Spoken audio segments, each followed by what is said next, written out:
vou contar uma pequena história. Uma pequena história. Hum. Portanto, tive conhecimento dela numa conversa de automóvel entre Lisboa e o Porto. Agora não interessa, portanto, vinhamos vários no carro e uma das pessoas era um antigo governante. Portanto, um membro do governo estava a contar que ele tinha, uma vez na Holanda, estava na Holanda, penso que até ao haver um filho, ou com o filho, uma coisa assim do género, e havia nesse dia à noite um jogo de futebol, e portanto havia aqueles ecrãs gigantes, muita gente na rua, e ele foi para a rua. E a certa altura, no meio dos festejos, alguém atirou ao ar uma lata de cerveja que lhe caiu na cabeça. Ele não tinha muito cabelo a protegê-lo, e portanto ficou com um pequeno lenho na cabeça, e fez aquilo que um português faz. Foi para uma urgência de um hospital, chegou à urgência do hospital, houve uma enfermeira que o viu, fez-lhe o curativo e disse-lhe: pronto, está feito, pode-se ir embora. O homem ia morrendo.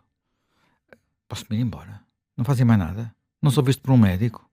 Não me fazem uma radiografia? Não há razão para isso. Olha, tem aqui umas aspirinas para o caso de ter dores, ou uma coisa parecida com umas aspirinas, um Benuron, não sei, uma coisa desse género.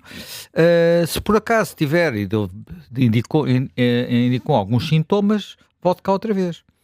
Ele saiu e já ia ao pé da porta e disse: isto não pode ser assim, há aqui qualquer coisa enganada. E voltou para trás. Mas é mesmo assim? E a enfermeira, que era assim, eu estou a imaginar, ele fez uma descrição assim um bocadinho colorida, era uma daquelas grandes, assim, volumosas, como há na Holanda e na Alemanha, que a gente tem aquela ideia da Frau. Não, é assim mesmo, o senhor não tem nada a fazer mais para outra. Vá-se embora, tome lá os medicamentos que eu já lhe dei. E pronto, acabou. Levou o curativo, tinha assim um penso na cabeça e não aconteceu mais nada. O que é que aqui é estranho? Há aqui duas coisas que, enfim, independentemente de ser uma pessoa conhecida ou não conhecida, aqui não interessa, não foi visto por um médico, não lhe fizeram uma radiografia, nem nada desse género. E, portanto, houve ali uma avaliação feita por um profissional de saúde, obviamente, os enfermeiros são licenciados, não têm o mesmo tipo de formação, digamos, detalhada, que tem um médico da especialidade, que são muito mais anos, mas é um profissional de saúde com uma formação superior, que analisou o caso e considerou não ser necessário mais. Nós, porventura, em Portugal, acharíamos isto, quer dizer, éramos capazes admito que algumas pessoas não quisessem sequer sair do hospital se não lhes fizessem mais qualquer coisa. Porque aí está um bocadinho, eu estou a falar isto do lado da cultura dos utentes. E nós temos isto alimentado também do outro lado. Porque, por exemplo, nós temos neste momento em Lisboa um número de urgências de obstetrícia enorme, não é? Quer dizer, é evidente que nós tivemos durante muito tempo uma grande carência. Nossa maternidade chama-se Alfredo da Costa porque o Dr. Alfredo da Costa era o diretor do único sítio onde se nasciam crianças em Lisboa e que era uma coisa bastante... cheguei a conhecê-lo por razões, enfim, tristes da minha vida, que era a maternidade de Santa Bárbara, que ficava em São José, era uma coisa horrível, mas que no princípio do século passado era o único sítio que existia. A maternidade Alfredo da Costa foi um grande avanço, abriu nos anos 30, já tem quase 100 anos, está praticamente a fazer 100 anos, e durante muito tempo era a única maternidade. Repara, há nela várias coisas que não fazem já hoje muito sentido. Uma maternidade não deve estar fora de um hospital, porque se houver problemas com a mãe, convém ter rapidamente assistência e a maternidade não está preparada para isso. Enfim, aquilo um dia há de acabar, como tudo na vida acaba. Não vou discutir agora se devia já ter acabado ou não. Agora, a maternidade de Alfredo da Costa, no ano de 1977, teve lá 13.654 nascimentos. De 77 para cá muita coisa evoluiu, a maternidade infantil está muito menor, nasce em condições muito mais sofisticadas e detalhadas, a maternidade está preparada para designadamente os partos prematuros, que são muito complicados, e houve declaração de interesses. Eu tenho 3 sobrinhos que nasceram prematuros na maternidade de Alfredo da Costa, naquele limiar da sobrevivência, pelo menos, sobretudo os 2 primeiros que eram gêmeos. Portanto, e por isso, maior dos respeitos. Hoje em dia, o ano passado, 4.000 nascimentos. E parece que estava a arrebentar pelas costuras. Eu não sei se o número de pessoas é o mesmo, se não é, não consegui encontrar um número de médicos. Mas estamos a falar 4.000 para 14.000. As condições hoje são melhores. Mas só que nós temos, só em Lisboa, temos a maternidade de Alfredo da Costa, temos Santa Maria e temos São Francisco Xavier. E depois temos hospitais privados que já representam, o ano passado penso que o número é 56% dos nascimentos.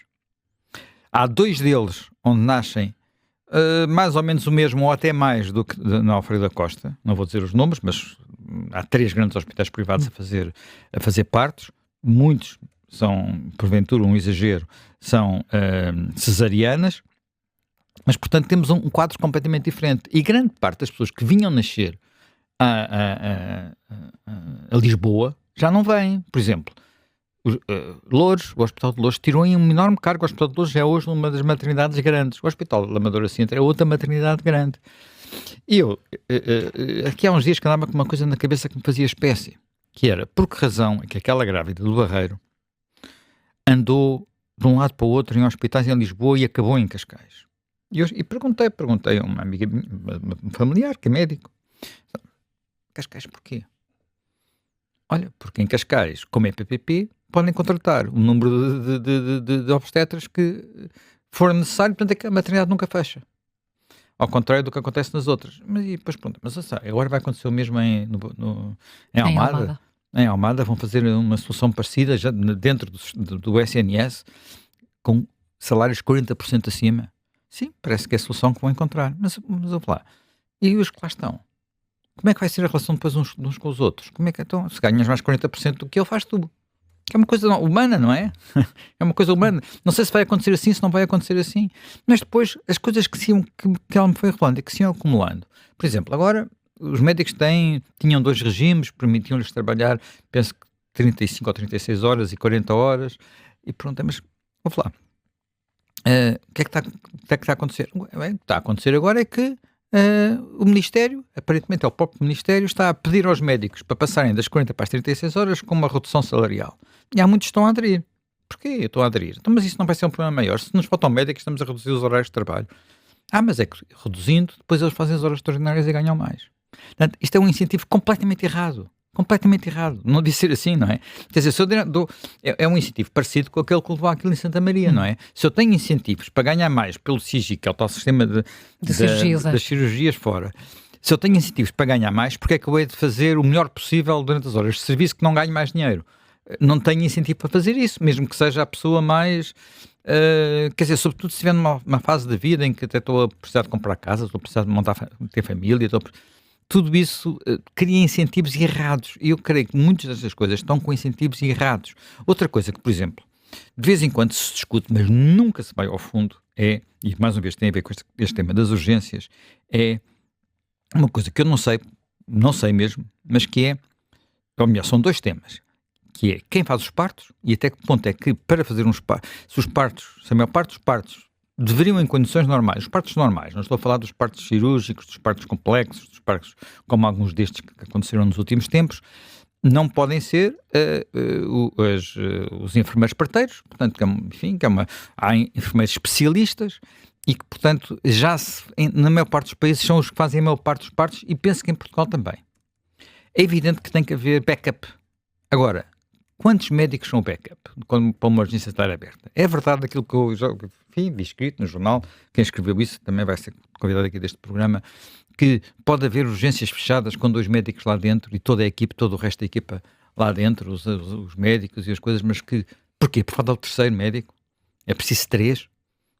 Eu aqui há uns tempos, devo dizer, com toda a franqueza, fui muito bem tratado, não tenho nenhuma razão de queixa. Parti um braço num acidente, aqui há um ano mais ou menos, e fui para um hospital do SNS, portanto, levado normalmente, numa ambulância normal, nada de especial, portanto, dos bombeiros, tudo normal, fizeram o tratamento, mas houve uma coisa que eu achei ali estranho. Quando me fizeram o curativo, não é? Portanto, puseram não foi uma espécie de gesso, hoje em dia não é bem gesso, a quantidade de médicos que estavam ali, naquela sala, a conversar uns com os outros, a maior parte do tempo a conversar uns com os outros, eu era o único doente, disse, mas para que tantos? Fiquei com essa dúvida, não tenho nenhuma certeza. Eu sei que, no caso concreto, portanto, enfim, estamos a falar de ortopedistas, não sei quantos ortopedistas é que é necessário estar na urgência permanentemente, mas interrogo-me sobre algumas regras que eu já disse aqui 300 mil vezes, o ótimo é inimigo do bom. E nós em Portugal temos uma tendência para criar sempre normas que são as normas do ótimo. Normas que mesmo em países ricos, muito ricos, não chegam lá. E nós não somos, quer dizer, mesmo os países muito ricos têm problemas de recursos. O SNS, o número exato, eu não quero dar o número mal, o número exato é este. O SNS, em 2015, portanto, custou-nos a todos, porque vem dos nossos impostos, 9.100 milhões de euros. O ano passado, enfim, os números não são finais, não sei se estão já aprovados pelas entidades reguladoras, 14.900 milhões. Portanto, a diferença, estamos aqui a falar de uma diferença de 9 para 15 mil milhões, mais 6 mil milhões. Isto é mais, não é mais de 50%, é mais de 65%. Portanto, é muito. É muito. E agora, uma parte disto é inevitável. Inevitável, nem é, as pessoas falam muito da idade das pessoas e disso, eu acho que isso tem importância, mas nós também temos cada vez mais, não aos níveis que devíamos ter, as pessoas com mais idade a terem cuidado com a sua saúde e, portanto, a terem fins de vida menos doentes do que era habitual em Portugal. Isto está a evoluir, não está a evoluir se calhar a velocidade que queríamos, mas está a evoluir. Agora, a medicamentação, as terapias, os meios auxiliares de diagnóstico, tudo isso dispara todos os anos de preço. E então em algumas patologias, quer dizer, tudo que tem a ver, por exemplo, com oncologia é uma loucura absoluta, e eu compreendo, eu também conheço, como se quer, todos nós temos experiências de vida, eu conheço pessoas que há 10 anos lhes deram 2, 3 anos de vida, e que devido às novas terapias, ainda hoje estão vivas, só que são terapias de milhares de euros por mês. Algumas delas, às vezes, milhares de euros por mês para a pessoa viver sem ser agarrada a uma cama, sem estar em condições de, e continuar com o mínimo de qualidade de vida. Portanto, é isso que nós queremos e isto não vai parar. E é um problema em todo o mundo. Quer dizer, agora, algumas das soluções que nós tendemos a ter em Portugal é criar normas iguais para todo lado. E centralizar tudo. A última reforma que houve no Serviço Nacional de Saúde, com toda enfim, enorme expectativa, eu desde o princípio, aliás disse-o aqui, que tinha algumas dúvidas, não em relação à figura de haver um diretor executivo do SNS, que era um modelo do NHS britânico. Descobri este fim de semana que eles acabaram com esse modelo, portanto nós já andamos sempre um bocadinho atrasados, mas em relação a um modelo de criar unidades ainda maiores. Nós já temos algumas unidades que eram praticamente impossíveis de gerir. O Hospital Santa Maria, o Hospital São João são gigantes, que gerir aquilo é uma... Quer dizer, há poucas empresas portuguesas daquele tamanho. E, sobretudo, creio que não haverá muitas em que se paga aos gestores do que se paga no serviço público. Portanto, vai-se à procura de gestores com uma... Tem que se pagar mais por isso, não é? Mas tudo é nivelado aqui ao mesmo nível, mas ainda se puseram por cima daquele hospital, ainda se puseram centros de saúde e por aí dentro e por todo lado. Se me dissessem assim, bem, mas isso depois os médicos vão estar um dia no centro de saúde, outro dia no hospital, e isto vai funcionar com equipas integradas, de alguma forma uma coisa que aconteceu nas escolas, quando se criaram os agrupamentos escolares, que havia, conseguiu-se, mas era porque estávamos em crise, e portanto havia talvez porventura outro estado de espírito, estávamos em crise e, portanto, conseguiu-se de alguma forma que houvesse esta maleabilidade dos profissionais. É evidente que mudar cria desconforto. E o desconforto não é só entre os políticos. E nós, nisto das maternidades, temos falado imensas vezes sempre o mesmo problema, que é, houve uma proposta feita por uma equipa nomeada pelo Ministério para tentar racionalizar um bocadinho melhor as urgências que estavam disponíveis e as maternidades abertas e por aí adiante. Não aconteceu nada, porque obviamente nenhuma Câmara Municipal quer que aconteça. Mas eu acho que nós estamos a ver apenas a superfície. Às vezes o problema principal não é a Câmara Municipal e portanto não vai acontecer nada até às próximas eleições autárquicas, isso tire o cavalinho da chuva, não é? Mas acho que há outro problema, é o conforto das pessoas que lá estão. Olha, é como aqueles profissionais lá embaixo do Algarve de hoje, que a gente deu a notícia, sim, que tem que pôr o helicóptero em Ourique, não é? Em Ourique, sim, São Brás do Alportel. Disponível para os incêndios, mas como eles moram em São Brás do Alportel, em vez de virem de carro, como iriam na maior parte das pessoas, vão de helicóptero e a gente paga, não é? Portanto, o nosso conforto é esse, não é?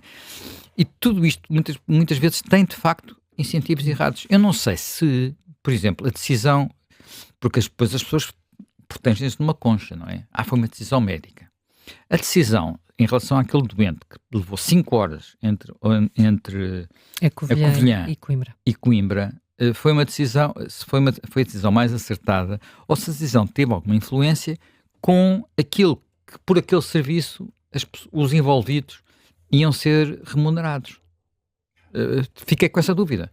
Devo dizer, fiquei com essa dúvida. Já me levantaram essa dúvida. E foi levantada por médicos. Porquê? Porque aquilo que levou 5 horas de carro são 2. E 1/3 daquele transporte foi feito de carro. 1/3. Portanto, aquele doente aparentemente podia ir numa ambulância. Não estava num estado que uma ambulância não desse para o levar. Portanto, não faço ideia. Portanto, eu acho que temos que tocar nestes problemas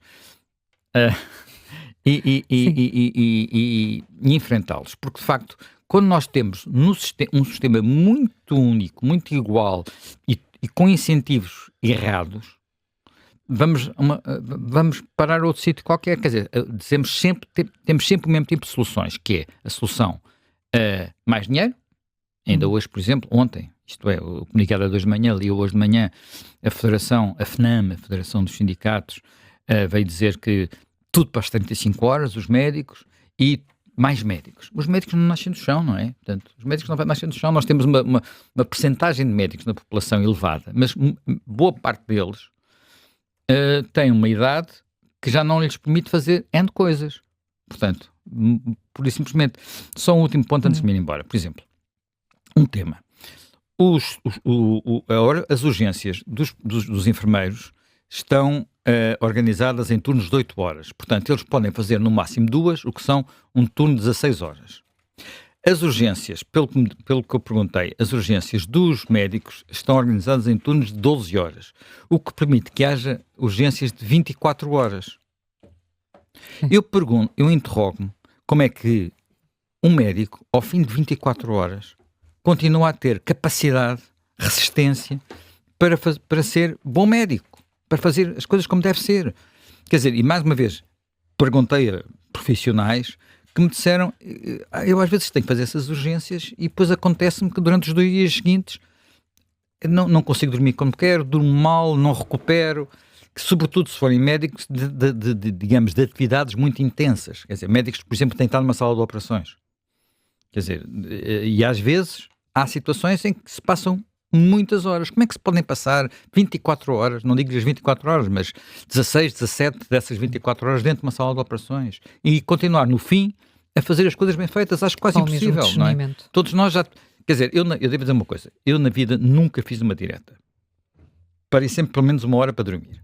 Mas há as pessoas que parece que gostam de dizer que fazem muitas diretas. Eu acho que, com toda a franqueza, não me parece que o grau de discernimento, sobretudo em coisas muito delicadas e muito complicadas, seja o mesmo. Agora, se nós não procuramos incluir isto nas discussões, e eu sei que há uma boa parte das resistências são corporativas, portanto, não são apenas sindicais, são corporativas e com um argumento de autoridade, que é isto não pode ser assim se não está em causa a saúde dos doentes.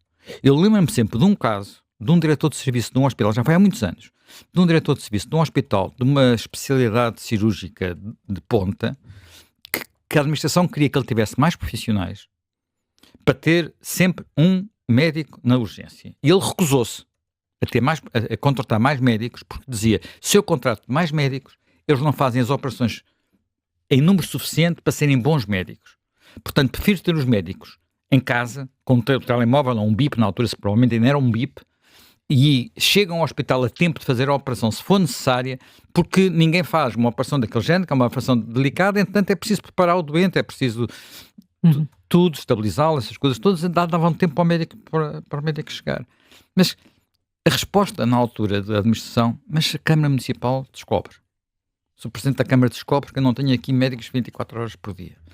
Eu acho que hoje estamos num clima em que já nem os médicos, quer dizer, estes médicos, provavelmente, este caso até era um caso limite especial, mas eu creio que estamos numa altura em que ninguém admite que isto não seja assim. Portanto, nós parece que estamos quase no ponto de querer um helicóptero à porta da nossa casa para fazermos tudo, teoricamente, no mínimo de espaço possível. Isso não é uma questão de não ser possível economicamente, é que também não é racional, nem é...